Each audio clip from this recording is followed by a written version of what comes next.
Right. Picture this, you're Denmark. You've got this massive chunk of ice hanging out up north Greenland. Beautiful, yes, a bit of a money pit also, yes. But before you can even think about selling this icy burden, guess who pops up like a bad penny? Britain. Apparently they've got first dibs. See, back in 1917, the US was on a bit of a land-grabbing spree. They bought the Danish West Indies, now the US Virgin Islands, and thought, why not chuck Greenland in the shopping cart too? Denmark, bless their cotton socks, said no to America, but then made this weird agreement with Britain.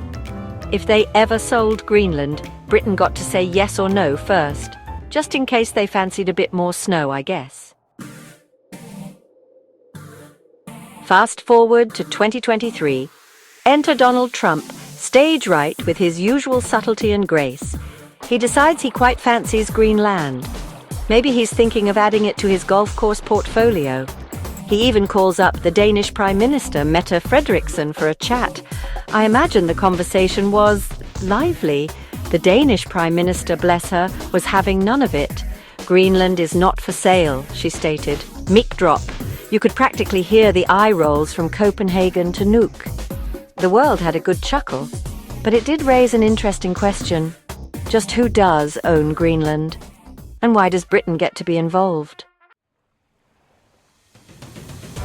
Denmark's relationship with Greenland is complicated. It's a bit like that couple who've been together for centuries but can't really remember why they're still together. Denmark has been calling the shots in Greenland since the Vikings, but let's be honest, it hasn't always been a bed of roses. For centuries, Greenland was treated as a bit of a colony. Denmark controlled their fishing rights, their trade, the whole shebang. It wasn't until 1979 that Greenland got its own parliament, and even then Denmark still holds the purse strings. Greenlanders, understandably, are a bit fed up. They're like that teenager who's finally old enough to move out and start paying their own bills but keeps getting grounded by their parents. They want independence. They want to control their own destiny. And they definitely don't want to be sold off to the highest bidder, even if that bidder is holding a Union Jack. Greenland's Prime Minister, Mute Ejede, is leading the charge. He's talking about referendums, self-sufficiency, the whole 9 yards. They've got fish, they've got minerals, they've got ice, lots of it. They figure they can manage on their own, thanks very much. Now, Denmark does give Greenland a big chunk of change every year, about 500 million euros. Think of it as a generous allowance, or maybe a guilt payment, depending on your perspective. But even with that, Greenland's economy isn't exactly thriving. It's heavily reliant on fishing and tourism, both of which are, shall we say, at the mercy of the elements. Here's the thing. Greenland has the potential to be rich.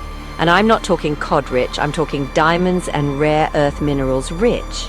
The problem is, they need investment to get those industries up and running. And that's where things get tricky. Do they stay tied to Denmark, who's holding the purse strings? Or do they strike out on their own and risk it all? Greenland isn't just a big lump of ice with some fish swimming around it. It's sitting right in the middle of a geopolitical hotbed. As the Arctic ice melts, thanks climate change, new shipping routes are opening up and everyone wants a piece of the action. The Russians are flexing their muscles, the Chinese are sniffing around, and the Americans already have a strategic airbase in Greenland, just in case things get a bit frosty. Suddenly, that 1917 agreement doesn't seem so funny anymore, does it? Please like and subscribe for more fascinating history.